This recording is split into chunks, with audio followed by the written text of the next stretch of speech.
আসসালামু আলাইকুম। আমাদের সাথে এই মুহূর্তে যারা উপস্থিত আছেন তাদের সবাইকে স্বাগতম। কাউস্টকের আজকের এই পর্বের আলোচ্য বিষয় আহ একটু ভিন্ন। তো আজকের টাইটেলটি নিয়ে অনেকের মধ্যে একটু কনফিউশন আছে, তো সেটা আমি বলে নিলাম টাইটেলটি বলার আগে। তো আমাদের আজকের টাইটেলটা হচ্ছে বিশ্ব অর্থনীতির রহস্য উন্মোচন এবং ন্যাটোর প্রেক্ষাপটে আরবের পরিস্থিতি। তো আমরা যদি ইংরেজিতে এই টাইটেলটি আরেকবার বলি, সেটা হচ্ছে hidden facts of the world economy এবং and Arab armies in the NATO perspective.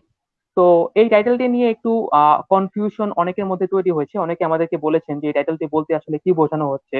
তো এই কনফিউশন দূর করতে এবং এই পুরো বিষয়টি নিয়ে কথা বলার জন্য আমাদের সাথে এই মুহূর্তে উপস্থিত আছেন আমাদের শ্রদ্ধেয় শিক্ষক, ঢাকা বিশ্ববিদ্যালয়ের আইন বিভাগের অধ্যাপক doctor Maimul Hasan Khan sir, PhD in jurisprudence.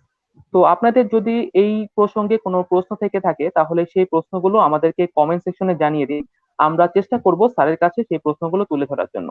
তো কথা না বাড়িয়ে আমরা স্যারকে আমন্ত্রণ জানাচ্ছি। স্যার, আপনি আপনার মূল্যবান বক্তব্যটি শুরু করুন। Assalamu alaikum wa rahmatullah.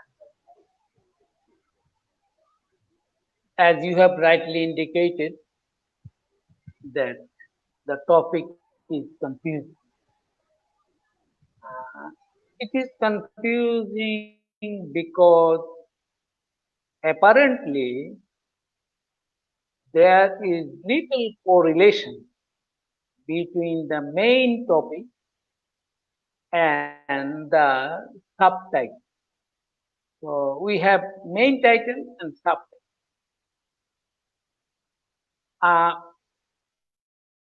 World economy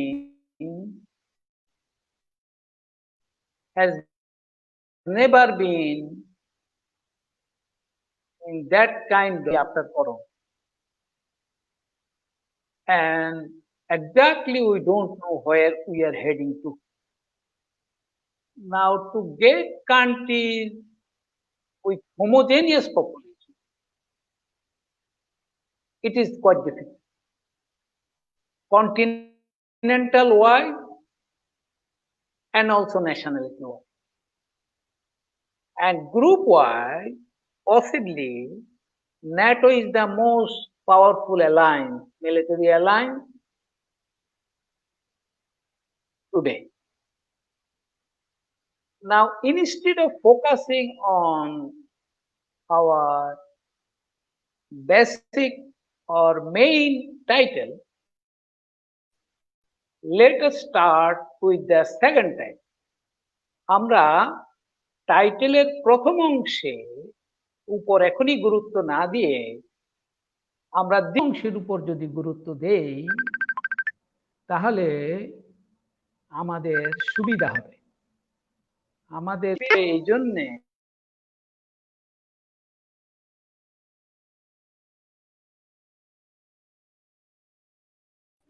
sir, আপনার মাইকটি মিউট হয়ে গেছে স্যার, একটু আনমিউট করতে হবে। we জি are স্যার, এবার ঠিক আছে। taking এবার ঠিক। Arab nation as a homogeneous entity. Maybe after China, Arab and Bengalis were the most homogeneous people in the world. So why we have so much trouble with our policies, strategies, rules and regulation and all? Our trouble with our finances as well as our human resources. এই যে 22টা আরব দেশ আরো একটা হইলে পেলেন 23টা হবে, এই 23টা আরব দেশের সম্পদের অভাব, এই কথাটা কাউকে বিশ্বাস করানো যাবে না। বিশেষ করে গত 50, 60, 70 বছর whatever revenue they could earn from oil and gas, they simply could not utilize it. So what happened by the end of 20th century? Arab nations found They cannot compete with anybody. They fought against Israel, they fought against Iran, they try to fought Americans, they try to ideologically, they try to fought communism and all this. At the end, nowhere there is any success. এখন এই 22টা আরব দেশের নিজস্ব সংস্থা, কিন্তু তারা কখনোই নিজেদের military অ্যালায়েন্সের কথা চিন্তা করে। কিন্তু সেকেন্ড ওয়ার্ল্ড ওয়ারের পরে, just after the creation of UN, why big power needed net, এই প্রশ্নটা যদি আমরা একদিকে রাখি আর অন্যদিকে যদি রাখি why 22 Arab states failed practically in all parameters of development and sustainability and whatever you call it, in education, in culture, everything. So what really happened? Why NATO was needed in 1949? Just after the creation of UN, জাস্টিফিকেশনটা কি ছিল? NATO যেটা United nation সহ সবাইকে বলার চেষ্টা, যে যেহেতু United Nations এর কোনো সৈন্যবাহিনী নাই, আবার কোনো বড় যুদ্ধ যদি লেগে যায় তাহলে এর মোকাবেলা করার কোনো ব্যবস্থা থাকবে না। That is why they needed a military. এখন ট্রান্স আটলান্টিকই হোক আর আটলান্টিকই হোক, অ্যালায়েন্স করার কিছুদিন পরে তারা সোভিয়েত ইউনিয়নকে ভয় পাওয়া শুরু করে। তাদের মাথায় চিন্তা ছিল না যে চায়নাতে কমিউনিস্ট বিপ্লব এইভাবে successful. They could not even think that communists in China will try. They even could not think Soviet Union will come back in world stage so quickly. তো তৈরি করেই তারা একটা ভীতির সঞ্চার যেমন নিজেরা করেছে, নিজেরা আবার ভীতির সঞ্চারে পড়েও। এখন সেজন্য তারা কালেকটিভ মেকানিজমটাকে অত্যন্ত শক্তিশালী করতে বলেছে। Attack on any member state shall be regarded as an attack of every member of NATO. তাহলে আমার অ্যালায়েন্সের ভিতরে যদি কোনো রাষ্ট্রকে আক্রমণ করা হয় তাহলে সকলের উপর আক্রমণ হয়েছে, এই ধরনের মূলনীতির উপর ভিত্তি করে ন্যাটো সৃষ্টি। কিন্তু আরবরা তো পারলই না, কিন্তু চেষ্টা একটা করলো তারা। তারা 1956-এর সুয়েজ ক্রাইসিসে যখন ইংল্যান্ড, ফ্রান্স এবং ইসরায়েল একসঙ্গে অ্যাটাক, তখন আরবরা বুঝলো যে এইটাই তো আরেকটা ওয়ার্ল্ড ওয়ার হয়ে যেতে পারতো, আবার আমরা কলোনি হয়ে যেতে। So what they did, they wanted to create a state combining Syria, Iraq and Egypt. এইটা 1956 সালের যুদ্ধের পর। এটা তৈরি করতে তাদের 1-2 বছর লেগে যায়, আর এটা ভাঙতেও তাদের আবার 2-3 বছরের বেশি লাগে। তখনও কিন্তু আরবদের পজিশন এত খারাপ না, আপনি যে কোনো বিবেচনায় দেখলে পরে দেখবেন। এখন এর আগে ন্যাটোর বুদ্ধিমান লোকরা টের পেয়ে যায় যে আরবরা একত্রিত হয়ে যেতে পারে, মুসলমানরা একত্রিত হয়ে যেতে পারে, সোভিয়েতরা একত্রিত হয়ে যেতে পারে, কমিউনিস্ট কান্ট্রিগুলি ক্যান গেট টুগেদার। এইরকম আশঙ্কায় তারা দুইটা কাজ করবে। স্পেশালি ওয়ারশো প্যাক্ট যখন হইল, তার আগেই তারা 1952 সালে টার্কিকে মেম্বার করে। Turkey was neither a democratic country nor a constitutionally sound country. It is just struggling to overcome the sickness it caught during the First World War. আপনারা হয়তো জানেন যে ফার্স্ট ওয়ার্ল্ড ওয়ারের পরে sick man of the Europe বলে টার্কিকে চিহ্নিত করা, কিন্তু টার্কি সেইখান থেকে বেরিয়ে আসতে চাইলে আরবরাই সবচেয়ে বড় বাধা হয়ে যায়। টার্কি প্রথম বিশ্বযুদ্ধে এটা টের পেয়ে সব ছেড়ে ছুড়ে দিয়ে নিজেদের অবস্থার উন্নতিতে চেষ্টা করে। Whatever way you would be criticizing or appreciating Kemal Atatürk, the greatest achievement was shifting the capital from Istanbul to Ankara. এবং যেই দেশগুলো তাদের রাজধানী সরাইতে পারছে দ্বিতীয় বিশ্বযুদ্ধের পরে বিভিন্ন সময়ে, তারা মূলত একটা নগরায়ন ইন্ডাস্ট্রিয়ালাইজেশন প্রসেসকে স্থান করে দিতে পেরেছে। আপনি যদি লক্ষ্য করেন টার্কি, মালয়েশিয়া এবং বর্তমানে মনে হয় থাইল্যান্ডও বদলাচ্ছে, এমনকি ইন্দোনেশিয়াও বদলাচ্ছে তাদের রাজধানী। যারা এটা করতে পারে নাই, কাজাকিস্তান বদলেছে তাদের রাজধানী। যারা এটা করতে পারে নাই তারা প্ল্যান কিছু করতে পারে না, কারণ পুরান একটা শহরকে আপনি কত ভাঙবেন, কত গড়বেন, ইন্ডাস্ট্রি কোথায় করবেন। তো আমরা ইরানিরা যেই ভুলটা করেছি, টার্কিশরা সেই ভুলটা করেন এবং আরবরা সবাই এই ভুলটাই করেছে। তারা তাদের রাজধানীকে কেউই সরায়। তো what happened, the concentration of power,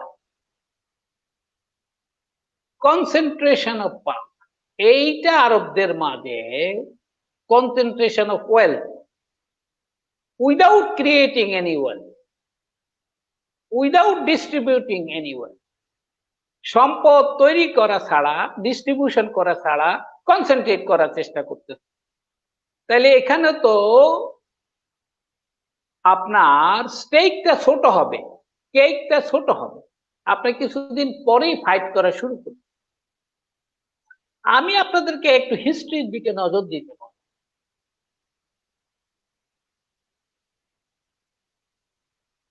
Muslims don't understand what was their real achievement through Islamic avenue. Still, very few Muslims understand.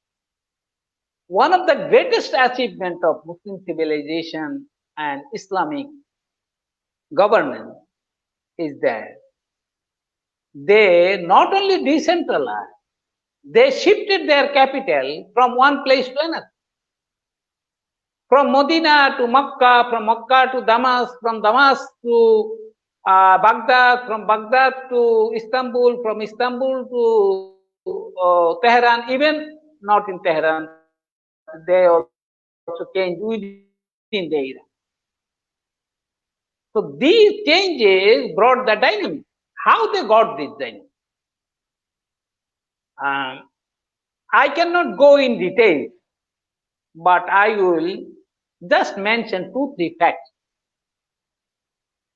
মুসলমানরা আজকের দিনে হাদিস সহি কি, শুদ্ধ কি, দুর্বল কিনা, এটার সনদ ঠিক আছে কিনা, এইসব নিয়ে যেই পরিমাণ ফাইট করে, তার চাইতে এর অর্থ, এর ভাবার্থ, এর সারাংশ বুঝার চেষ্টা কম করে। আমি যতদূর দেখলাম যে প্রফেট অফ ইসলাম মুহাম্মদ সাল্লাল্লাহু আলাইহি সাল্লাম, he discouraged and told his companion, don't write my words, otherwise Quranic verses and my words would be a confusing condition, so you would not know exactly which was my interpretation of Quran and which was the real Quran. So accordingly, most of the hadith was destroyed during his life. উনি he appointed 5 people, he endorse 5 people to write Quran. Quranic verses came, they not only memorized, they also wrote in different scripts. তো এদের বিস্তারিত তো আমি যাইতে পারবো না, আমি একজনের কথা একটু তুলি। ওমর রাদিয়াল্লাহু আনহুর সময়ে যখন পাওয়ার শিফট হয়ে যাচ্ছে দামাস্কাসের দিকে,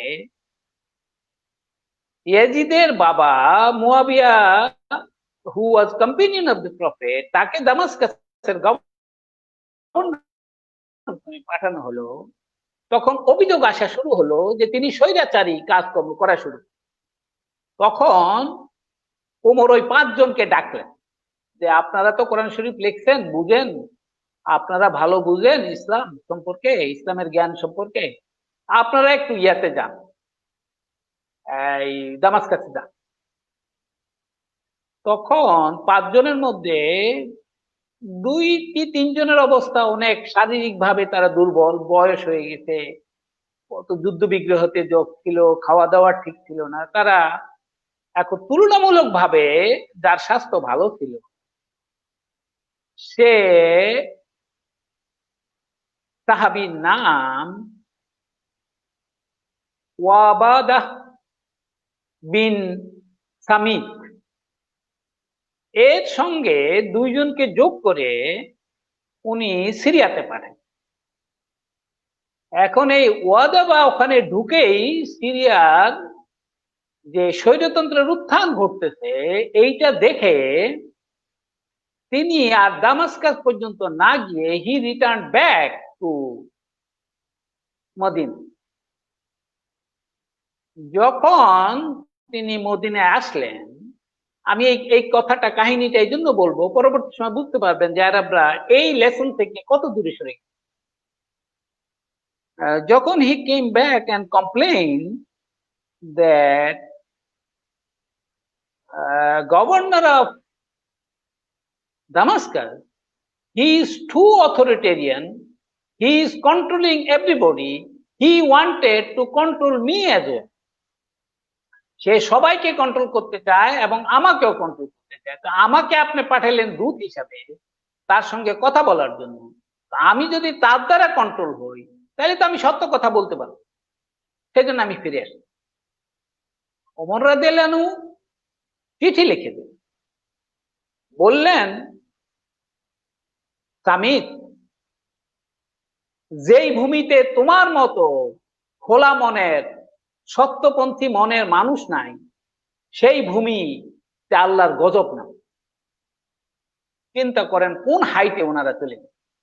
এবং সেই চিঠিতে লেখা ছিল যে হে dear Muawiya, don't try to control Sabit. কিন্তু তারপরেও ইয়াজিদকে আর ঠেকানো গেল না, ইয়াজিদ ওখানে উত্থান করে। এই যে ইয়াজিদের উত্থান ঘটে গেল মুসলমানদের মাঝে, এইটা মুসলমানদেরকে অনেক খারাপ জায়গায় নিয়ে গেছে।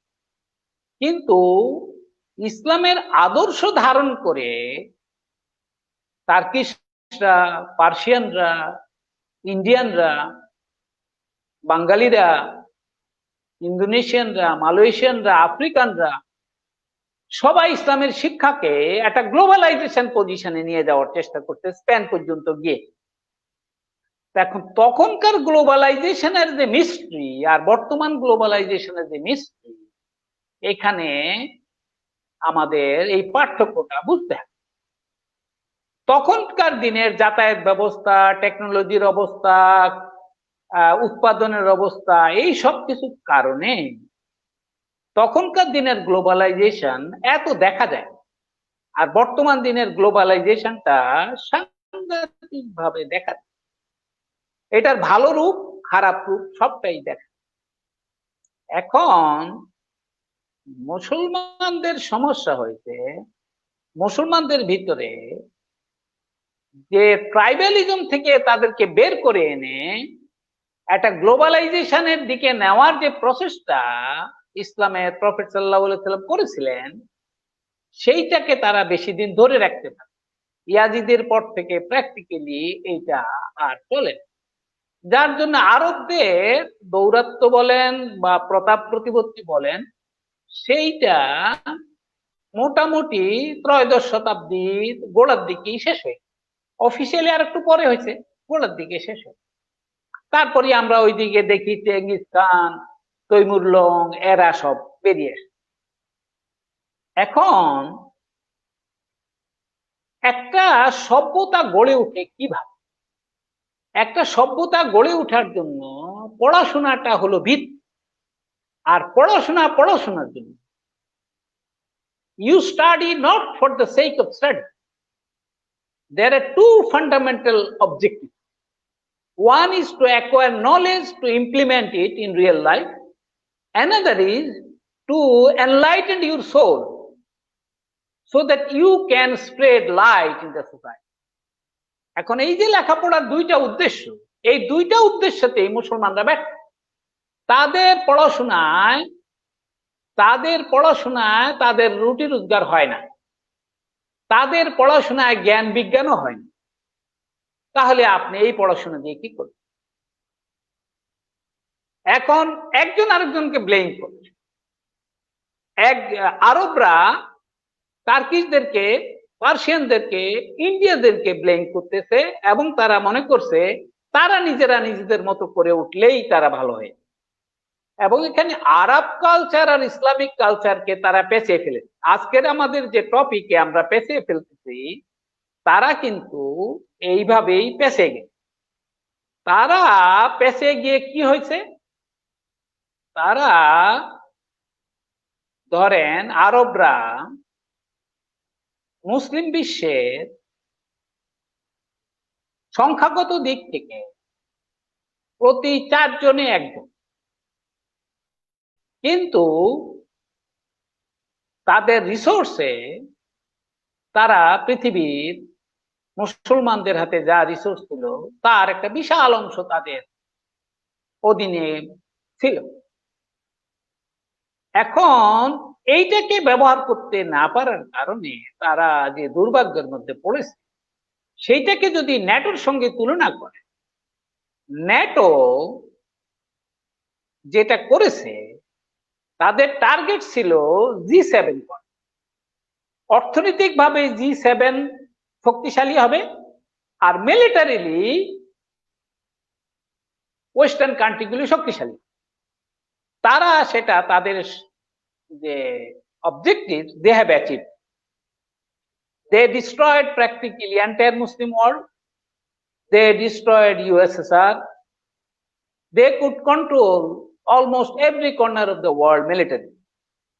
কিন্তু সমস্যা হয়ে গেছে, by controlling militarily you cannot sustain the economy. এইটা ইউরোপিয়ানরা বুঝে তারা ইইউ তৈরি করে। আর ইইউ তৈরি করার মানেই হচ্ছে যে we don't care about our state territories, rather we care about our people and resource. আর আরবরা বলল we should die for the territories we have. তাহলে পার্থক্যটা এখানে দেখেন, দুইটা অপোজিট ডাইরেকশন। একদল বলতেছে আমাদের ভৌগোলিক সীমানাটা ইম্পর্টেন্ট, আরেক দল বলতেছে আমাদের ভৌগোলিক সীমানাটাতে এত important, you can do jihad, you can kill yourself, you can kill others for the holy land you have. কিন্তু ইসরায়েলিরা মাঝখানে ঢুকে এইটা তাদের পণ্ড করে দিয়েছে। এখন এটার সাথে আমরা যুক্ত হই, এখন এইটার সাথে আমরা যুক্ত হয়ে গিয়ে আমাদের এডুকেশন ভুলে গেছি, আমাদের কালচার ভুলে গেছি, আমাদের ক্লাইমেটিক কন্ডিশন ভুলে গেছি, আমাদের রোগ সুখ দুঃখ কষ্ট ভুলে গেছি, আমাদের ইনস্টিটিউশন, ন্যাশনাল ইনস্টিটিউশন ভুলে গেছি আমাদের। তাহলে এখন এই ইনফরমেশন এই যে এসে কি রহস্য উন্মোচন করবে না, অর্থনীতির কি রহস্য উন্মোচন, এইটা যদি আমাকে বুঝতে হয়, তাইলে আমাদেরকে জিডিপি, জিএনপি এইগুলি একটু বুঝতে হয়। সবাই দেখবেন জিডিপি নিয়ে খুব কথা, এবং ন্যাটো তাই করে যে every member state has to spend 2% of GDP for NATO purpose, for military purpose. এখন ডোনাল্ড ট্রাম্প ক্ষমতায় এসে he found nobody is doing that except America, Turkey. And now he said with the Turkish leader, and Turkish leader said, I am spending even more, but you are not helping us. বলতেছে কেমনে help করি না, আমাদের তো NATO সব বিমান বাহিনীর লোকজন তোমার ওখানে ফ্রি আছে, তোমার মিলিটারির লোকদের আমরা ট্রেনিং দেই ফ্রিতে, অ্যাটমিক বোম গুলি পর্যন্ত তোমাদের ফ্রিতে দিয়ে রাখছি, তোমাদের আর কত পাবে। এখানে জিডিপি আর জিএনপির মধ্যে একটা গন্ডগোল। আপনারা অনেকে হয়তো জানবেন, তবু আমি বলে নিই। জিডিপি হচ্ছে আপনার দেশের ভিতরে যা কিছু গুড এন্ড সার্ভিসেস আপনি প্রডিউস করেন, সেটা টোটালি আপনার দেশের ভিতরে দেশি বিদেশি কোম্পানি মিলে, মানুষ মিলে যা কিছু আপনি প্রডিউস করেন, গুড এন্ড সার্ভিসেস, টোটালটা হচ্ছে জিডিপি। এখন এই জিডিপি নিয়েও ফাঁকি দেওয়া হয়। ফাঁকিটা কিরকম? ধরেন আমাদের এখানে চাইনিজরা কাজ, ইন্ডিয়ানরা কাজ করে, এইটা কি আমাদের জিডিপির সঙ্গে যুক্ত হয়? অবশ্যই যুক্ত হয়। কিন্তু এটা আমাদের জিএনপির সাথে কি যুক্ত হয়? এইখানে সমান। টার্কির উদাহরণ দিলে আপনারা বুঝবেন ভালোভাবে। ধরেন তুরস্কের 4 মিলিয়ন মানুষ, অর্থাৎ 40 লাখ মানুষ জার্মানিতে। এটা জার্মানিতে তারা কাজ করে, তারা ফ্যাক্টরি করে, তারা নানা কিছু করে। এখন এই যে টার্কিশ লোকরা জার্মানিতে যা করলো, এটা জার্মানির জিডিপিতে যোগ হবে, আবার টার্কিদের জিএনপিতে যোগ হবে। এখন এটা যখন টার্কিদের জিএনপিতে যোগ হবে, তখন জিএনপিটা বড় দেখাবে, কিন্তু জিডিপিটা ছোট দেখাবে।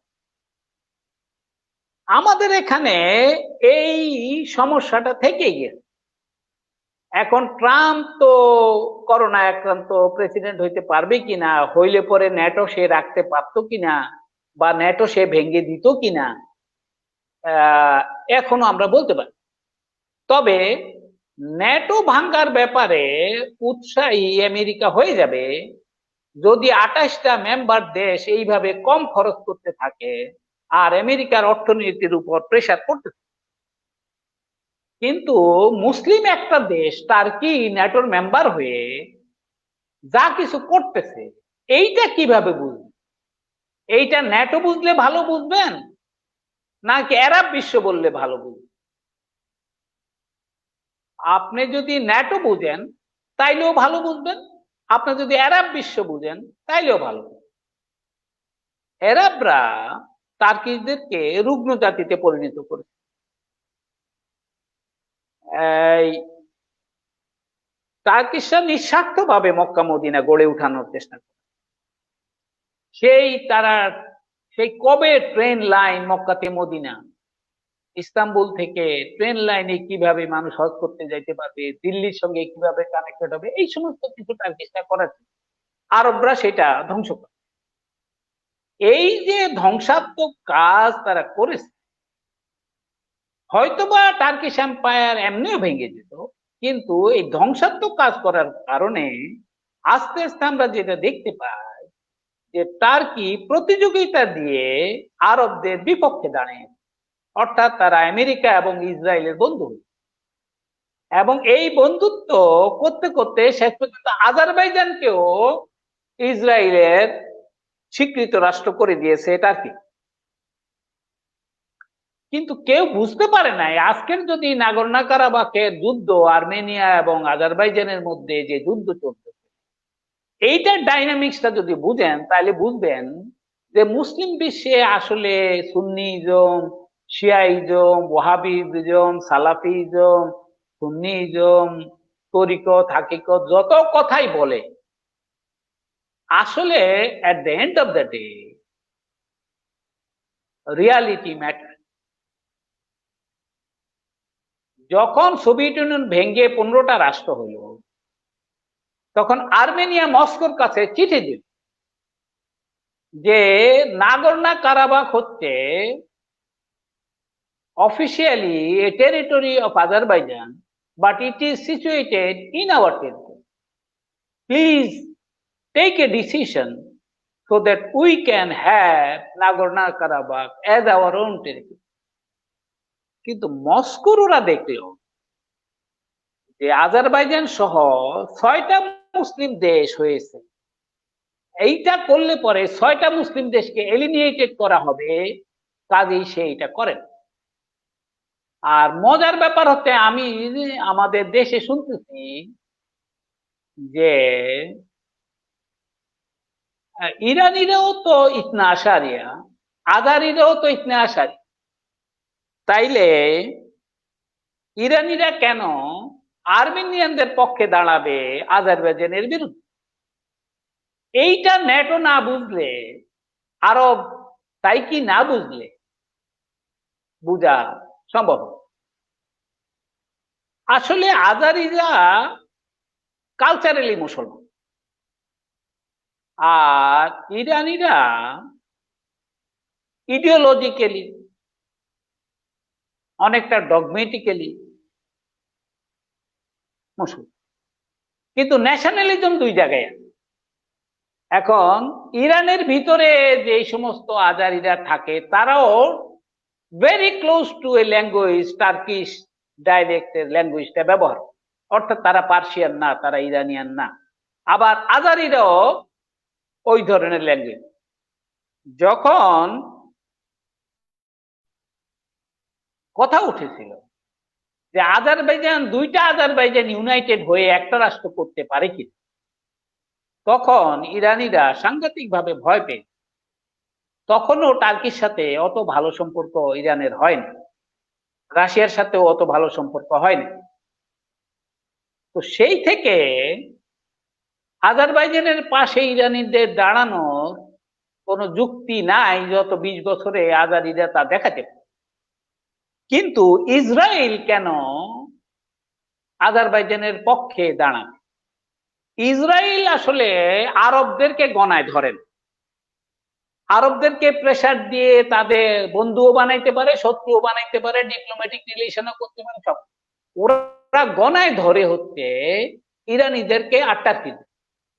এই যে গণাটায় ধরে ইরানি এবং টার্কিদেরকে, this two nation practically had never been colonised. তাদের ন্যাশনালিজমও স্ট্রং, তাদের শিয়াইজম সুন্নিজমও স্ট্রং, তাদের পেট্রিয়টিজমও স্ট্রং, আবার তাদের মিলিটারিলিও তারা স্ট্রং। কাজে আরবরা ন্যাটো পর্যন্ত তো যাওয়া দূরের কথা, টার্কি এবং ইরানকে মোকাবেলা করার সামর্থ্যই তাদের নাই। এখন টার্কি এবং ইরান রাশিয়ার সঙ্গে একটা খুব ভালো সম্পর্কে চলে আসে, চায়নার সঙ্গেও ভালো সম্পর্কে চলে আসে। এই সুযোগে এখন আজারবাইজান চাইতেছে আমি আমার জমি উদ্ধার করবো টার্কিদের মাধ্যমে। আর টার্কির সমস্যা হয়েছে, Turkey could not find any place to fight. সে যেখানেই লিবিয়াতে গেছে সেখানে সিসি ডিস্টার্ব করার চেষ্টা করতে, সে কেয়ার করে নাই, এরদোয়ান কেয়ার করে নাই, he did not care CC. CC যত কথাই বলতে, হি নেভার কেয়ার সিসি। কিন্তু যখন ফ্রান্স এসে গেছে, তখন ন্যাটো মেম্বার ফ্রান্স ন্যাটো মেম্বারদেরকে বলতেছে যে টার্কি ন্যাটো মেম্বার হয়ে আমাদের অনুমতি ছাড়া কিভাবে তার সৈন্য কাতারে রাখে, কিভাবে তার সৈন্য লিবিয়াতে রাখে, কিভাবে তার সৈন্য গ্রিসে সাইপ্রাসে রাখে, এগুলি তাকে হটাইতে। আসলে ফ্রান্সের সমস্যা, ফ্রান্স ছিল এমন একটা দেশ যারা যুদ্ধেতে সবসময় হেরেছে, আর টার্কি ছিল এমন একটা দেশ তারা 1-2বারই যুদ্ধতে হারছে, অধিকাংশ সময় যুদ্ধে জিতে। এবং এখনো ফ্রান্স টেকনোলজিক্যালি যতই অগ্রসর হোক, ইয়া করতে পারবে না, যুদ্ধে পারবে না। তো সেই জন্য ফ্রান্স আর টার্কি একে অপরকে টেস্ট করে, you know the expression testing the water. যে ওয়াটারটা কত উষ্ণ, ওয়াটারটা কত গরম, এই ওয়াটারে নামলে আমি বাঁচবো কি বাঁচবো না, এইরকম তারা চেষ্টা করে। কিন্তু দুজন ন্যাটো মেম্বার হওয়ার কারণে আর জার্মানি সম্পূর্ণরূপে চুপ থাকার কারণে এবং ইটালি বলে আমি এর সাথে পাশে নাই, আর ব্রিটিশরা ব্যাকজিট নিয়ে ব্যস্ত হওয়ার কারণে এখানে সম্পর্কটা অন্যরকম। Look what happen with the colonial power. France যদি ফ্রান্সকে আপনি যুদ্ধে লাগিয়ে দেন এবং ফ্রান্সকে যদি আফ্রিকা থেকে কাট আপ করে দেন, তাহলে উইদিন এ মান্থ ফ্রান্সের জিডিপি 25% নেমে আসবে, অর্থাৎ 75% জিডিপি হারিয়ে ফেলবে। এইটা বিশাল ব্যাপার না? তো সেই জন্য ফ্রান্স সবসময় একটা ঠেকা দিয়ে রাখার চেষ্টা করতেছে টার্কি, যে একটা ঠেকা দিয়ে রাখা যায় নাকি যুদ্ধটা যাতে না হয়। তো সিরিয়াতে টার্কিকে ইরান এবং রাশিয়া যেই রকম গুরুত্ব দেওয়ার কথা ছিল তারা শেষ পর্যন্ত দেয় নাই, কারণ এরদোয়ান খালি ভূমি চায়। রাশিয়া এবং ইরান বলে যে সিরিয়ার মতো থাকতে দেন, ও বলে যে না, সিরিয়া কিছু অংশ আমাকে দিয়ে দিতে হবে, আমার এত লোক মারা গেছে, আমি এত ইনভেস্ট করেছি, আমি এত ত্যাগ স্বীকার করেছি। এখন এইটা নিয়ে গন্ডগোলের পরে টার্কি বুঝেছে যে এখানে সিরিয়াতে খুব ছাড় দেওয়া পাওয়া যাবে না, এখানে আরবদের সেন্টিমেন্টটা তাদের বিরুদ্ধে আবার উঠে যাবে, শিয়াদের সেন্টিমেন্ট উঠে যাবে, রাশিয়ানদের সেন্টিমেন্ট উঠে যাবে। সেই জন্য টার্কি সব লিবিয়াতে রাখছে, কাতারে রাখছে, এইখানেও তার সৈন্যবাহিনী নিয়ে আসছে আজারবাইজান। এখন সৈন্যবাহিনী বসে বসে খাওয়াইলে তো হবে না। আজারবাইজানে একটা ন্যাটো রাষ্ট্র কিন্তু এখন পর্যন্ত কোনো কথা বলে নাই, শুধু ফ্রান্স বলেছে। আর ফ্রান্স তো তার ফেস নষ্ট করে ফেলেছে টার্কির সঙ্গে, তাদের তো এখন কথাবার্তা, ম্যাক্রন আর এরদোয়ানের মধ্যে আর এখন কথাবার্তা বন্ধ। ধরেন এরদোয়ান মার্কেল অ্যাঙ্গেলসকে যতই গালি দেয়, মার্কেল অ্যাঙ্গেলস কিন্তু উত্তর দেয় না, বলে he is a great leader for his country, so let us talk. বলতেছে আপনারা তো ফ্যাসিস্ট, আপনারা তো স্টালিনের ভক্ত, এইসব, তাও let us forget the past. এই করে এই ভদ্র মহিলা পৃথিবীকে দেখাই দিল যে পলিসি বুঝলে পরে, এবং করোনাতে আরো পরিষ্কার হলো যে পলিসি বুঝলে পরে, আধুনিক দেশে পলিসি বুঝলে পরে মানুষকে সহজে নিরাপত্তা দেওয়া, যেটা আমেরিকাও এখন আর বুঝে না, ব্রিটিশরা তো বুঝেই। এবং যে জন্য দেখেন এই দুটা দেশ করোনাতেও সাংঘাতিক ভাবে ক্ষতিগ্রস্ত এবং ইকোনমিক্যালিও সাংঘাতিক ভাবে ক্ষতি, কিন্তু সবাই মিথ্যা কথা বলে, তাদের জিডিপি সম্পর্কেও মিথ্যা কথা বলে, তাদের যে ভবিষ্যৎ প্রজেকশন সেগুলির কথাও মিথ্যা বলে। সবাই এই মিথ্যাকে আমরা কিভাবে কাটিয়ে উঠবো সেই জন্য আমরা নাম দিয়েছি রহস্য উন্মোচন আমরা কিভাবে করব। তা আমি আজকে আর হয়তো লম্বা আলাপে সেদিকে যেতে পারবো না, আমি শুধু একটু কি বলবো যে ন্যাটো তার শেষ দিনগুলি হয়তো গুনতেছে, এবং টার্কি, একমাত্র টার্কি পারবে ন্যাটো ভেঙে দিতে, আর কেউ পারবে না। আর অন্য কেউ করতে গেলে এটা তাদের ক্ষতিগ্রস্ত হয়ে যাবে। আর এরাবদের টাকা আরো তেল যতদিন গ্যাস যতদিন আছে, it will flow to the west, it will not come to us. আমাদেরকে তারা ছিটে ফোটে কিছু একটা দিয়ে আমাদের লোকদেরকে হাঁটিয়ে মারবে। একটা জিনিস আপনারা কখনো লক্ষ্য করেছেন, আমাদের দেশের এই যে ব্যুরোক্রেটিক মেকানিজম, এটা একটা কলোনিয়াল ব্যুরোক্রেটিক মেকানিজম, এবং এর পেছনে আমরা যেই টাকা ব্যয় করি সেটা নিয়ে অনেক গবেষক, অনেক শিক্ষক অনেক কথা বলে, কিন্তু আমি খুঁজে দেখলাম তারা দুর্নীতির টাকা বাদ দিলে whatever they earn, that is less than the foreign specialists and workers earning in Bangladesh. অর্থাৎ 12-13 লাখ সরকারি কর্মকর্তা কর্মচারী সবাই মিলে তাদের যে বেতনটা পায় সরকার, যে কত হাজার, 18,000, 20,000 না 30,000 কোটি টাকা যে দেয়, এটার সাথে বেশি টাকা কিন্তু হাইলি স্পেশালাইজ লোকরা যাদেরকে আমরা খাটাচ্ছি চায়না থেকে, ইন্ডিয়া থেকে, শ্রীলঙ্কা থেকে, এমনকি পাকিস্তান, এমনকি নেপাল থেকে, এমনকি মালয়েশিয়া থেকে, এখন ইন্দোনেশিয়াতে কাজ। তাহলে কি দুরবস্থার মধ্যে আমরা এটা পড়ছি, এইটা আরবদেরটা বুঝলে আমাদেরটা বুঝবে। আরবরা ঠিক এই ধরনের একটা ট্র্যাপে পড়ছে, নিজেদের মানব সম্পদের সাথে অর্থনৈতিক সম্পদের কোনো যোগ সাজগ করতে পারে না। হায়ার এডুকেশন বলতে কি বোঝায়, রিসার্চ বলতে কি বোঝায়? Can you imagine Finland is publishing more research papers and research book than the entire Arab world combined. ফিনল্যান্ডের মানুষরা গবেষণায় করে যা কিছু বের করে, এইটা 22টা আরব দেশের চাইতেও বেশি। এটা চিন্তা করা যায়, ফিনল্যান্ডের মানুষ সংখ্যা কত? 5-6 মিলিয়ন।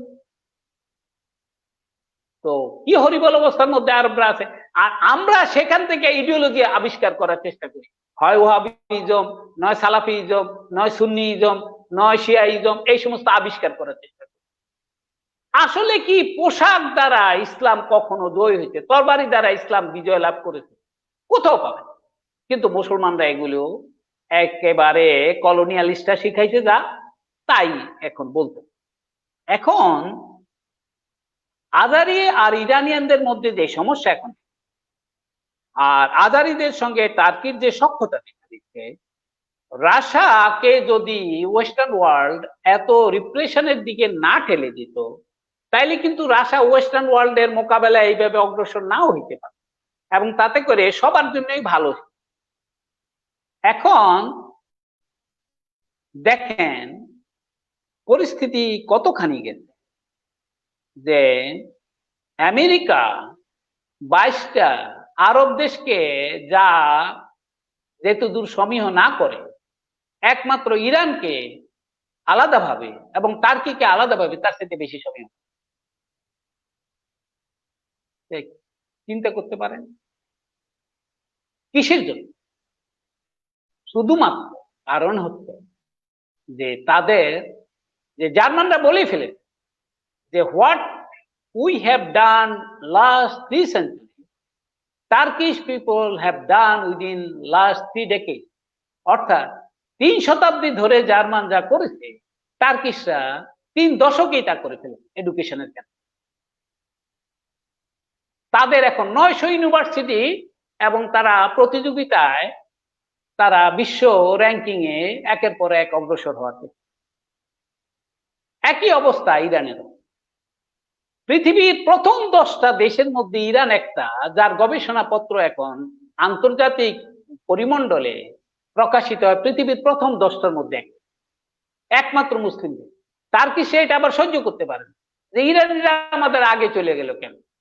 ইরানিরা এখন বিপ্লবের পরে প্ল্যান করে তাদের হিউম্যান রিসোর্সকে ব্যবহার করে, বিশেষ করে মেয়েদেরকে এই ডাক্তারি বলেন, ইঞ্জিনিয়ারিং বলেন, সকল কিছুতে গবেষণার ক্ষেত্রে উৎসাহিত করার ফলে তারা, তো মুসলমানরা তাদের ঐতিহ্য হারিয়ে ফেলেছে, গ্লোবালাইজেশন হারিয়ে ফেলেছে। আরবরা বিশেষ করে ট্রাইবালিজমে ফিরে গেছে। আরবরা এখন পোশাকের নামে, খাওয়ার নামে, রিজনালিজমের নামে যা কিছু করতে, এইগুলি কোনোটাই তাদেরকে উইন উইন সিচুয়েশনে নিয়ে যাবে না, নাইদার ওয়েস্টার্ন ওয়ার্ল্ডের সাথে, নর ইরান অর টার্কি। তাইলে তারা কিসের আশা এইসব করছে? Win win situation. তারা একটা লাস্ট চেষ্টা করছে। সৌদিরা ইয়েমেনের সাথে যুদ্ধ করে দেখাইতে চাইছে যে দেখো আমাদের কত ক্ষমতা। ইয়েমেন এত একটা দরিদ্র দেশ, আপনি চিন্তা করতে পারবেন না। আমার অনেকগুলো ছাত্র এবং বন্ধু বান্ধব ছিল ইয়েমেন। তারা যে কৃষ্ণতে পড়াশোনা, যে সাধন করে তারা জীবনযাপন, তারাও আমাদের মতো লুঙ্গি পরে, তারাও আমাদের মতো একটা হাফ শার্ট পরে, এবং আমাদের ইউনিভার্সিটির ছাত্ররা মাছ ধরতে চলে যায়, মাছ ধরে এনে সেই পয়সা দিয়ে ইউনিভার্সিটিতে, বিদেশের ইউনিভার্সিটিতে পড়তে যায়। কি কঠিন অবস্থা। সেই দেশটাকে সৌদিরা তাদের মিলিটারিলি অ্যাটাক করে দেশটা বিস্মার করে। এইটা করতেছিল তারা দেখানোর জন্য ইরানকে যে আমরা তোমাদের সঙ্গেও পারব। কিন্তু ইতিহাস বলতেছে ভিন্ন। কাজে আরবরা আর মিলিটারিলি উইন ওয়ান সিচুয়েশনে যেতে পারবে। এখন আরবরা যে উইন ওয়ান সিচুয়েশনে যেতে পারবে না প্র্যাকটিক্যালি কারো সাথে, চাইনিজদের সাথে না, ইন্ডিয়ানদের সাথে না, ইরানিদের সাথে না, টার্কিশদের সাথে না। এখন চায়না খুব ভালো ফ্রেন্ডশিপ কাল্টিভেট করার চেষ্টা করতেছে আরবদের সাথে। কিন্তু এখন চাইনিজরা ওয়েস্টার্ন ওয়ার্ল্ড থেকে মদ খাওয়া, সিগারেট খাওয়া এমন শেখা শিখছে যেটা আরবরাও শিখছে, কিন্তু ওটা তো অনুমতি নাই, ওদের এখানে ইললিগেল। চাইনিজরা তো লিগেলি করে। তার চাইতেও বড় আরেকটা বিষয় হচ্ছে এত শুকর খায় যে এক পর্যায়ে তারা হালাল রেস্টুরেন্টের অনুমতি দিয়েছিল। হাজার হাজার হালাল রেস্টুরেন্ট চায়নাতে গড়ে উঠেছিল, রাইট ডাইরেকশনে যাইতেছিল, কিন্তু দুর্ভাগ্য সেই রাইট ডাইরেকশনে গেল না। তো এখন আমি আর বেশি কথা বাড়াবো না, শুধু গ্লোবালাইজেশনের সকল খারাপ দিক আরবরা নিয়ে আসছে, সকল খারাপ দিক আমরা নিয়ে আসছি, গ্লোবালাইজেশনের ভালো দিক আমরা আনতে। গত 20-25 বছর ধরে নাগোর্নো কারাবাখ এর মতো জায়গা নিয়ে দুইটা দেশ কেন তাদের সমস্যার সমাধান করতে, কেন আমাদের ছিটমহল পেতে 40-45 বছর অপেক্ষা করতে, কেন আমাদের মেক্সিকানরা তাদের বর্ডারকে সিল করে দিবে যাতে ল্যাটিন আমেরিকা থেকে কোনো মানুষ ইউএসএ যাইতে না পারে। পৃথিবীর মানুষ বর্ডার ভাঙতে চায়, ইউরোপিয়ানরা সেটা দেখাই দিচ্ছে যে কিভাবে ভাঙতে হয়। এখন সাউথ ইস্ট এশিয়ান কান্ট্রি দেখাই দিচ্ছে, কিন্তু আরবরা এখনো এটার কাছে আসতে পারে। কিন্তু আফ্রিকাতে একটা স্লোগান উঠে, let's the 54 African countries become a one single state. এইটা কিন্তু বিশাল আশা।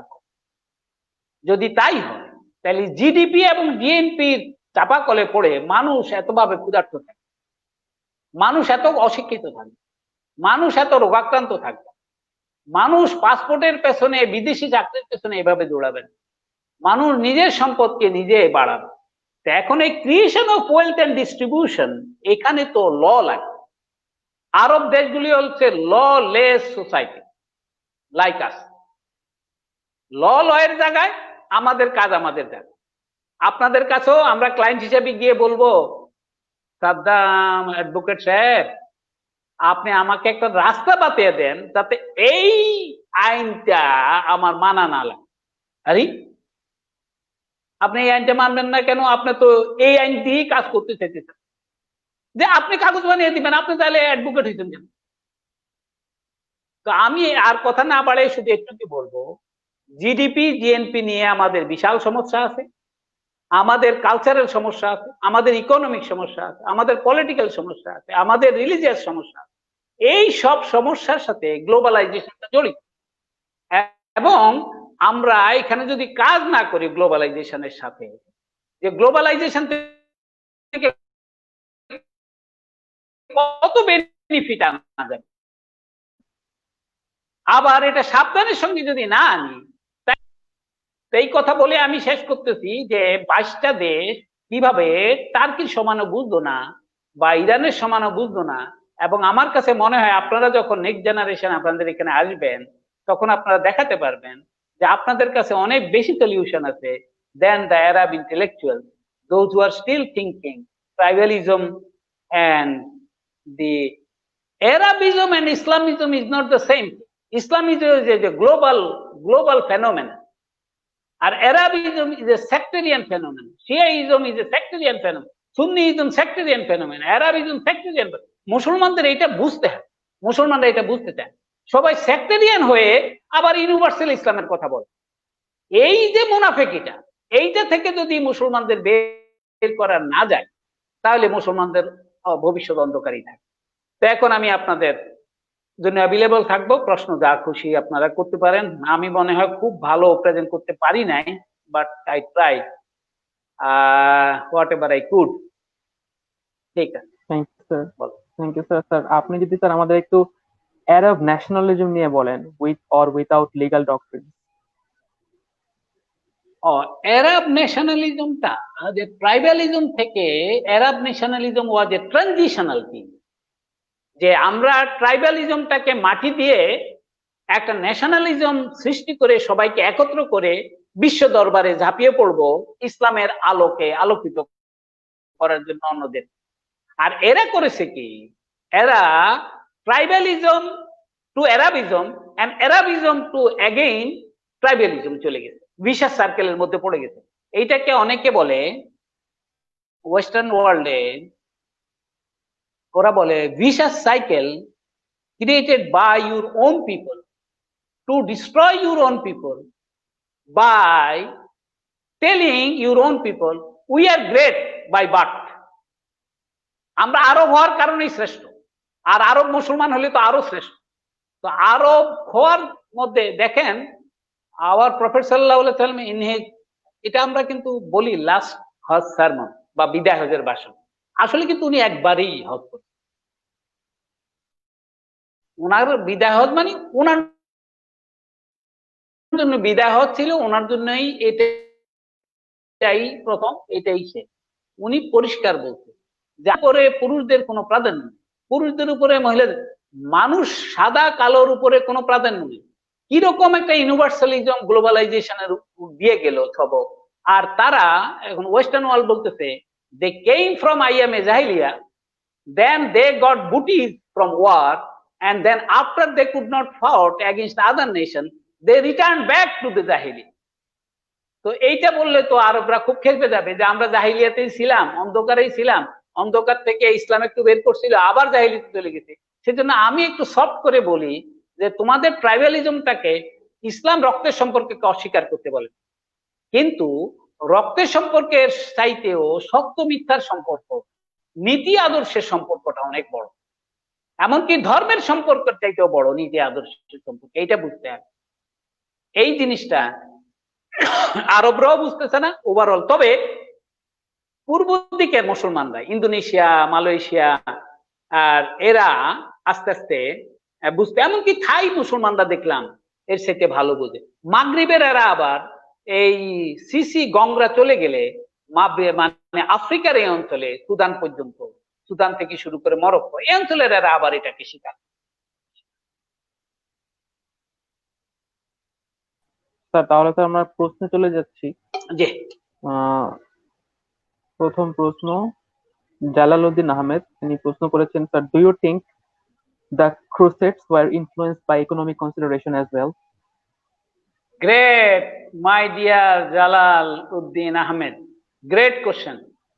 I wish I were there to feed you some sweets.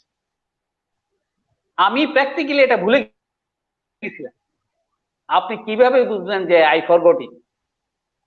আসলে when the Crusaders attacked the Muslim land, they thought Muslims will not be able to resist.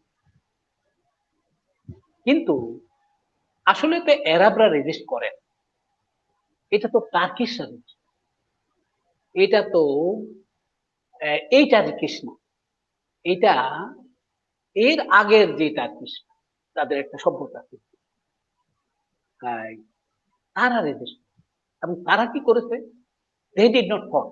তারা যখন জানলো যে সারা Europe থেকে ছোট বড় এত সৈন্যবাহিনী, এত প্রশস্ত্র নিয়ে আসছে, তারা মসজিদে মসজিদে সবাইকে বলল যে যুদ্ধ করবেন, সম্মুখে যুদ্ধ করবে। আগের মুসলমানরা সম্মুখে যুদ্ধ করছে, সেটা অন্য জিনিস, গেরিলা ওয়ারফেয়ার করবা। তারা যেহেতু আমাদের ভূমিতে আসে, as they are entering into our land, to trap them, জায়গা ছেড়ে দিবা, তারা ভিতরে ঢুকবে, তারপরে যখন সুযোগ পাবে তখন তারে ভাতে পানিতে সবকিছুতে মারবে। এবং এই যে আজকে টার্কিশরা কুর্দিদের প্রতি অবিচার করে, এই কুর্দিশরা বিরাট ভূমিকা পালন করছে জেরুজালেম উদ্ধার করার জন্য। সালাউদ্দিন আইয়ুবী বিরাট ভূমিকা পালন করেছে। এবং মুসলমানরা যে জিতে গেছিল ক্রুসেইডে, এইটা আরবরা বুঝে না। এই কেন জিতছে, জিতার ফলে তাদের দায়িত্ব কতখানি বাড়ছে বা কি হয়েছে, আরবরা এটা বুঝে না। আমি এই জন্য স্পেশালি আরব দেশগুলিকে, কিন্তু টার্কিশরা ঠিকই বুঝে। টার্কিশরা 5টা ফিচার দিয়েছে এই যারা আক্রমণ করতে, যে এরা হচ্ছে একে অপরের মাংস খায়। এই খ্রিস্টান ক্রুসেডার সম্পর্কে তাদের 5টা বর্ণনা দিই, যে মুসলিম টার্কিশ এবং এরা এরা একে অপরের মাংস খায়, এরা ঘোড়ার কাঁচা মাংস খায়, এরা কোনো মানুষকে মানুষ হিসাবে শ্রদ্ধা করতে জানে না। এরা যেই বাহনে চলে আসে, সেই খিদা লাগলে পরে ওই বাহনটাই অর্থাৎ সেই ঘোড়াটাই কেটে খেয়ে ফেলে। তো অপেক্ষা করবা সব সময় ওই ঘোড়া খাওয়ার পরে ওদেরকে ধরবো, কারণ ঘোড়া যখন খেয়ে ফেলবে তখন তো আর তারা যাইতে পারবে না। এইতে 5টা বর্ণনাতে, এটাতে উপরে আমেরিকাতে অনেক কোর্স আছে, 30-40টা লেকচার শুধু ক্রুসেডের উপরে আছে, এবং খুব ভালো ভালো প্রফেসর। যে ক্রুসেডে, কিন্তু মুসলমানরা বুঝতে পারে না যে ক্রুসেডে তাদের আসলে কারা জিতাইছে, কেন জিতাইছে, ক্রুসেডের পরে তাদের দায়িত্বটা কি ছিল। এটা টার্কিশরা, ইরানিয়ানরা, ইন্ডিয়ানরা ছাড়া, পরবর্তী সময়ে ইন্দোনেশিয়ানরা ছাড়া ক্রুসেডের অবস্থা মুসলমানরা বুঝে নাই, বিশেষ করে আরবরা এখন পর্যন্ত বুঝে নাই। Thank you so much Jalaluddin, very good question. এত ভালো কোশ্চেন যে আমি জালালউদ্দিনকে একটা ওর ঠিকানা দিলে ওর একটা গিফট পাঠাবো। জি স্যার। হ্যাঁ, স্যার আমরা স্যার পরবর্তী কোশ্চেনে চলে যাচ্ছি। পরবর্তী কোশ্চেন হচ্ছে Swapan Hossain. He asked, "Sir, do you think that economic hitmen are actually employed by US to ensure their economic hegemony?"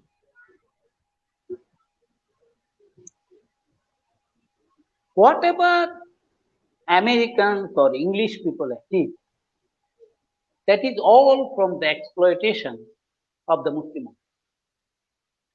মুসলমানরা টাকা ঢেলে দিয়েছে, এই ক্ষেত্রে আবার প্রতিযোগিতা করে ঢেলে, ইরানিরা আরবদের সঙ্গে, আরবরা নন আরবদের সঙ্গে।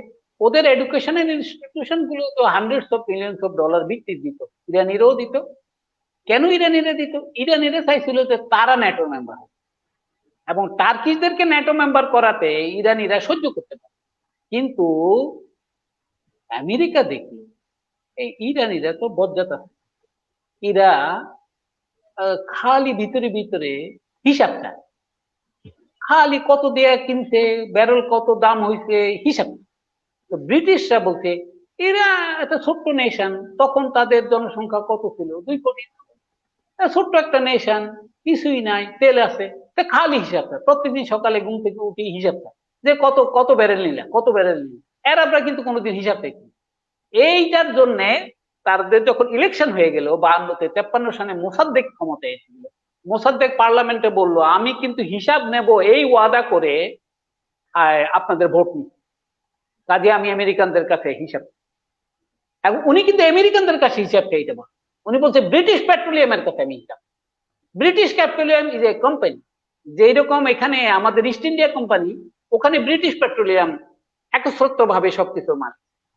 তো এখন ব্রিটিশরা করলো কি, আমেরিকানদেরকে, আমেরিকানরা তো এখন পর্যন্ত ডিপ্লোমেসি খুব ভালো বুঝেন, আমেরিকানরা আর আরবরা আর আমরা প্রায় একই ধরনের মানুষ। এখন এটা বললে পরে আপনারা আবার কি মনে করেন? আমার অভিজ্ঞতায় আমি দেখেছি পৃথিবীতে আরব, বাঙালি আর আমেরিকা, এই 3 জাতের মানুষগুলো মধ্যে কোনো হ্যাকমত টেকমত নাই, খালি মারামারি করার, আরেকজনকে ক্রিটিসাইজ করার। দেখেন না এই যে সেই দিন ডিবেট হলো, এটা 2জন এত বড় লোক, এটা কি ডিবেট হলো? এ তো বাঙালি চাইতেও খারাপ, আরবদের চাইতেও খারাপ। এবং শুধুমাত্র জুতা ছুড়াছুড়ি করে নাই, যেহেতু ওদের ওই ব্যবস্থা, আইনগত ব্যবস্থা, এবং ইমিডিয়েটলি শেষ হওয়ার সাথে সাথে বলতে যারা অর্গানাইজ করছে যে we can not allow this kind of debate, this is creating an ugly face of American.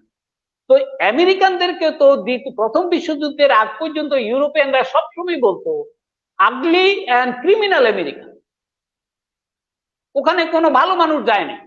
কিন্তু এটাও আবার ঠিক না, এই কথাটাও আবার ঠিক না, কিন্তু এটা তো ঠিক যে ওই কন্টিনেন্টে গিয়ে তারা ইন্ডিজিনিয়াস পিপলের উপর যা অত্যাচার করে, তাদেরকে, রেড ইন্ডিয়ানদেরকে নির্মূল করে, এটা তো সভ্যতার অংশ হতে পারে।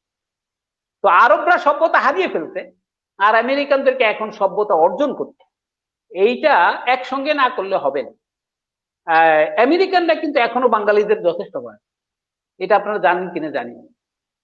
সাইকিতে ওরা বলে যে এই জাতিটাকে বোঝা খুব মুশকিল, ঝড়ের গতিবেগ যেমন এদের বোঝা যায় না, জলোচ্ছ্বাস যেমন এদের বোঝা যায় না, যে পশ্চিমবঙ্গের লোক কিভাবে সব কমিউনিস্ট হয়ে গেল, আবার পূর্ব পাকিস্তানের লোকদেরকে ঠেকানোর জন্য আমরা কি না করলাম, পাকিস্তানের পক্ষ চায়নাকে সাথে নিয়ে করলাম, তো কিছুই হইল না।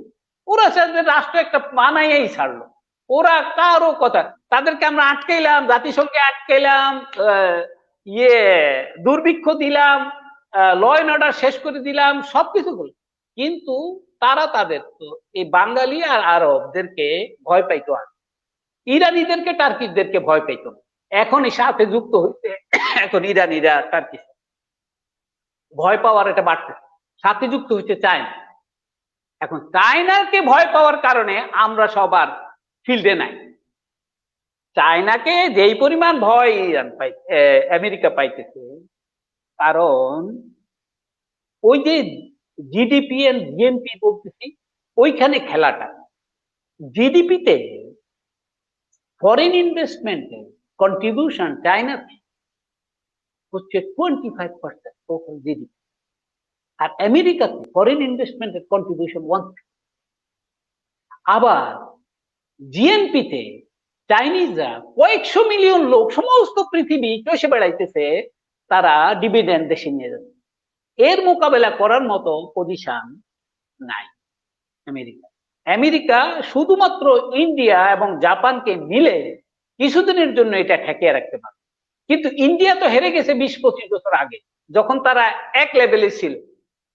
ইন্ডিয়াকে এই হারানোর পেছনে কারা দায়ী সেটা ইন্ডিয়ানরা ভালো বুঝবে, তবে ওরা আমাদের দিকে নজর দিছে, ছোট দেশের দিকে নজর দিছে, নেপালের দিকে নজর দিছে, কিন্তু এখান থেকে তো রস খুব বেশি বের হবে না, এখানের মানুষ তো নিজেরাই অভাবগ্রস্ত। তো এখানে জিনিসগুলি অনেক কমপ্লিকেটেড, আমরা যত সহজে দেখি। আচ্ছা, কি কি বলতেছে আরেকটা প্রশ্ন? ওই আমার প্রশ্ন হচ্ছে যে Biden Biden wins China wins, Donald ট্রাম্পের এই উক্তিটি আপনি কিভাবে দেখেন? whoever wins, China wins. This is not Biden or Trump. Whoever wins or whoever loses, China wins. কেন? আগামী বছরে ওয়ার্ল্ড ইকোনমিতে এক্সট্রা যে ওয়েলথ সৃষ্টি হবে, সেইটাতে 50% চায়না দখলে নিয়ে যাবে। সেটার জন্য চায়না তার ম্যান পাওয়ারকে, তার ফাইন্যান্সিয়াল পাওয়ারকে ব্যবহার করতে, আর আমেরিকা তাদেরকে করোনা থেকেই বাঁচাইতে পারে। এটা চিন্তা করা যায়, 2,10,000 মানুষকে মেরে ফেললো করোনা, এবং প্রায় 8 লক্ষ 10 লক্ষ লোক আক্রান্ত হয়ে গেল, এবং পৃথিবীর সবচেয়ে ভালো মেডিসিন তাদের, পৃথিবীর সবচেয়ে ভালো হসপিটাল ব্যবস্থা তাদের, পৃথিবীর সবচেয়ে ভালো কিছু তাদের। এখন টেস্টটা এখন বোঝা যাবে ট্রাম্পের এখন ট্রাম্পকে কত দ্রুত বাড়ি করে আনতে পারে, এটার উপরে দেখা যাবে। তো whoever wins does not matter. কারণ হচ্ছে কি, রাশিয়া, চায়না, টার্কি, ইরান, এরা এমন ভাবে ভিতরে ভিতরে জোটবদ্ধ হয়ে গেছে। আপনি কি চিন্তা করতে পারেন, রাশিয়া একটা কথা বলতেছে না, টার্কি নিজের ড্রোন দিয়ে এসে আর্মেনিয়াতে ড্রোন ব্যবহার করে ওদেরকে করতে বলতেছে না, আমরা তো ওটা তো বেচছি, এটা তো আমাদের না, আমরা এটা বিক্রি করে ফেলছি আজারবাইজানকে, এবং এটা কথা সত্য। আজারবাইজান হলো গত 20 বছরের ভিতরে সবচেয়ে বেশি রেটে ডেভেলপমেন্ট, তাদের প্রতি বছর জিডিপি ডেভেলপমেন্ট ছিল 13, 14, 15%। তো এই টাকাটা টার্কির দরকার, টার্কি এখন অর্থনৈতিক ভাবে খুব অসুবিধার মধ্যে আছে। এখন এরা তো যুদ্ধে লাগিয়ে গেলে এখন তো যা বিক্রি করবে তাই কিনতে হবে, তো এখানে তো টার্কির অন্য একটা উদ্দেশ্য আছে। আর ড্রোন টেকনোলজিতে বলেন, টার্কি যেটা করে, unlike the Arab, what Turkey did, it bought all kinds of latest technology in the military world, এবং এই ব্যাপারে ন্যাটো তাদেরকে থামাইতে পারে। ন্যাটো তাদেরকে ওয়ার্নিং দিছে যে রাশিয়া থেকে তুমি এগুলি কিনতে পারবে না, SS-400 না 500 এগুলি কিনতে পারবে না। তার কি বলছে, তো কই তোমরা তো সাপ্লাই দাও নাই। এখন সে কি করেছে, এইটা আনছে ওইটাকে ফেলার জন্য, ওইটা আনছে এইটাকে ফেলার জন্য। এখন তো আমেরিকার আশা দুইজনই বলতেছে এটা হবার কি ঘটনা ঘটে গেল, আমি এখন তার সঙ্গে যুদ্ধ করতে গেলেও তার কাছে অস্ত্র আছে, আমেরিকা যুদ্ধ করতে গেলেও অস্ত্র আছে। আমেরিকা তো যুদ্ধ করতে আসবে না, যেহেতু সে ন্যাটোর মেম্বার, আর রাশিয়া নাক গলাতে যাবে। তো এখানে জিনিসটা অনেক কমপ্লিকেটেড হবে। আচ্ছা স্যার, পরবর্তী কোশ্চেনে চলে যাচ্ছি। পরবর্তী কোশ্চেনটা করেছে হচ্ছে মহিউদ্দিন মাহমুদ। যে জিসিসি ভুক্ত দেশগুলো আবার আরব ন্যাটো করেছে, এক্ষেত্রে অরিজিনাল ন্যাটো কি আরবের ডিসফাংশনাল হয়ে পড়বে? এবং তারপর আরেকটা সম্পূরক কোশ্চেন আছে, সেটা হচ্ছে এবং মেইন ন্যাটো দিয়ে মার্কিন দালালরা যেভাবে আমাদের ইন্টারেস্ট ফুলফিল করেছে, তাদের ইন্টারেস্ট ফুলফিল করেছে, এভাবে কি আরব ন্যাটোর দ্বারা ফুলফিল করতে পারবে কি? আরব ন্যাটো বলে কিছু নাই, ওইটা একটা জেচ্চা। ওইটা করেছিল ইরানিদেরকে মোকাবেলা করার জন্য, এবং কাতারিরা পয়সা দিতেছিল না। এবং ওখানে ওদের এগ্রিমেন্টও ছিল না। কাতার বলতেছে আমি তো একটা ছোট্ট দেশ। মুসলমানরা একটা জিনিস বুঝতে চায়, আমাদের জিডিপি এখনো 1 ট্রিলিয়নে যেতে যথেষ্ট সময় লাগে, আর অ্যাপেল কোম্পানির মূল্য 2 ট্রিলিয়নে পৌঁছে গেছে। কাতারের টোটাল জিডিপির পরিমাণ যদি আপনি দেখেন, সেটা অ্যাপেল কোম্পানির 4 ভাগের 1 ভাগ। তো মুসলমানরা এইসব হিসাব তো রাখেন, যার জন্য মুসলমানদের এখানে সমস্যা আছে। এইসব আরব লীগও চলবে না, ওআইসিও চলবে না, জিসিসিও চলবে না। নতুন কোনো ব্যবস্থা আপনাদেরকে বের করতে হবে, এগুলি চলবে, এগুলি কোনোটাই ভাইবল না, এগুলি সব ভেঙে গেছে, এগুলি সব ভেঙে গেছে।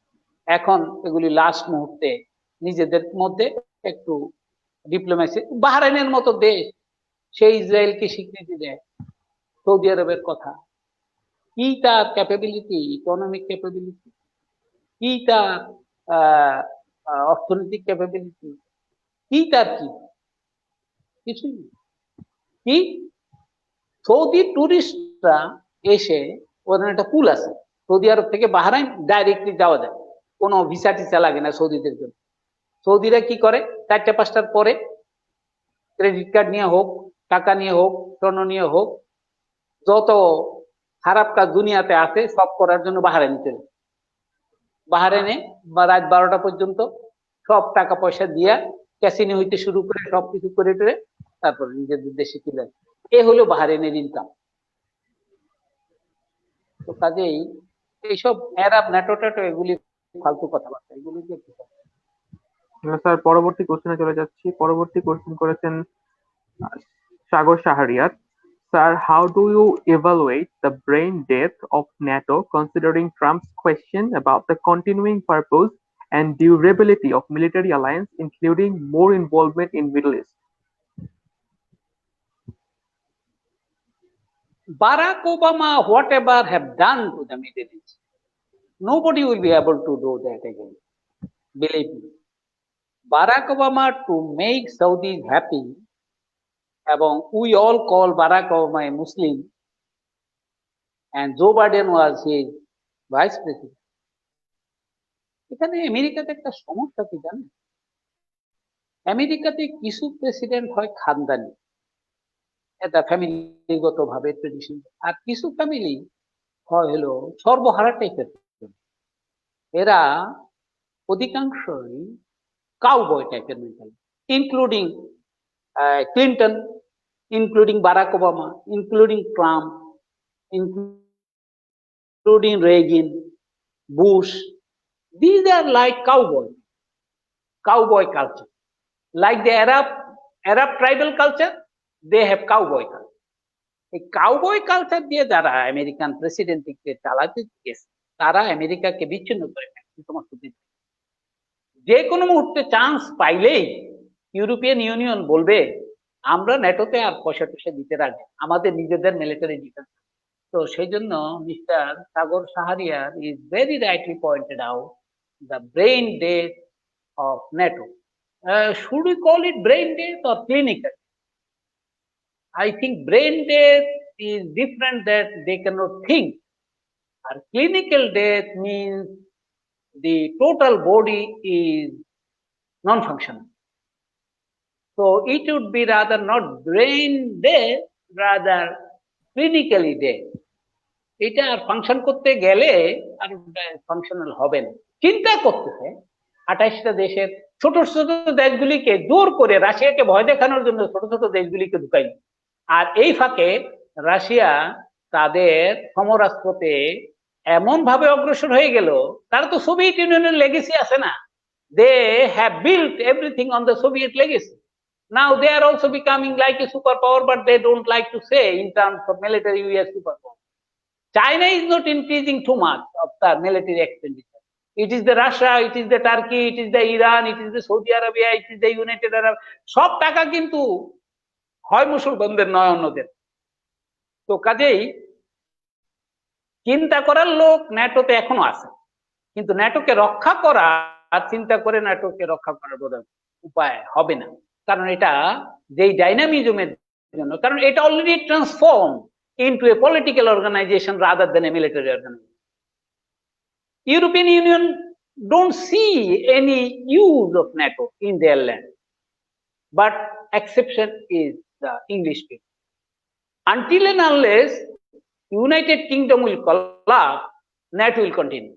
The moment United Kingdom will collapse and Scotland will become an independent state, then you will see and Ireland got together becoming independent state, then you will see the collapse of NATO. Before that, you cannot expect collapse of NATO. Thank you so much. It was a very good question. পরবর্তী কোয়েশ্চেনটি এসেছে শোয়েব আহমেদের কাছ থেকে। Azerbaijan আর্মেনিয়ার যুদ্ধ কত দূর হতে পারে বা এর ফলাফল কোন দিকে আগাচ্ছে? কোন দিকে আগাবে না, এটা যত লিঙ্গার করবে তত টার্কির জন্য ভালো, এটা যত তাড়াতাড়ি শেষ হয়ে যাবে তত টার্কির জন্য খারাপ। আর এটা যেহেতু with the inspiration and instruction of Turkey they have started it, so nobody will be able to stop it so quickly. So don't expect that it will stop very soon and it will be a completely, অনেকে যারা বলতেছে it will start a third world war and all these things, there is no possibility. Try to understand, there will be no third world war. There is, corona is already a third world war. It may turn into a third world war, but there will be no, because everybody knows nuclear weapon, hydrogen bomb, what they can do to this world. So even most mad person also will not do that. So don't worry that it will be solved too quickly. There is no initiative at all. Even until now, 7 or 8 days has gone, they are fighting. There is no initiative from any side. Because Turkey said France is not acceptable mediator. And 1994 France আর Turkey রাশিয়াকে সাথে মিলেই ওদেরকে বলছিল যুদ্ধটা থাম। তো এখন রাশিয়াও কিছু বলতে রাজি না, ফ্রান্স শুধু বলতে, আর টার্কি বলতেছে we don't care France, France disturb us too much, they disturb us in the Cyprus, they disturb us in Libya, they disturb us everywhere.